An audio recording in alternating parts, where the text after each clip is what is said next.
तुम्ही पाहत आहात MCN न्यूज मराठी। यावर्षी अतिवृष्टीमुळे सोयाबीनच्या दर्जावर मोठा परिणाम झाला असून नाफेड मार्फत सुरू असलेली खरेदी अत्यंत मंद गतीने होत असल्याने शेतकऱ्यांचे मोठे आर्थिक नुकसान होत आहे।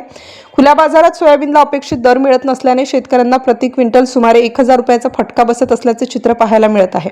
कापूस खरेदीप्रमाणे सोयाबीनसाठीही सुपर FAQ फेअर अशा दर्जानुसार खरेदीची पद्धत राबवण्यात यावी अशा मागणीसाठी मूर्तिजापूर तालुक्यातील प्रगती शेतकरी मंडळ जांभा खुर्दच्या शेतकऱ्यांनी 2 जानेवारी 2026 शुक्रवार रोजी तालुक्यातील शेतकऱ्यांचे ट्रॅक्टर मोर्चा आंदोलन पुकारले होते, परंतु शासनाने तातडीने मूर्तिजापूर तहसीलदार शिल्पा बोबडे यांच्या कार्यालयात आयोजित करून उपस्थित शेतकऱ्यांच्या भावना जाणून घेत शेतकऱ्यांना न्याय कसा मिळेल यावर या बैठकीमध्ये चर्चा करण्यात आली।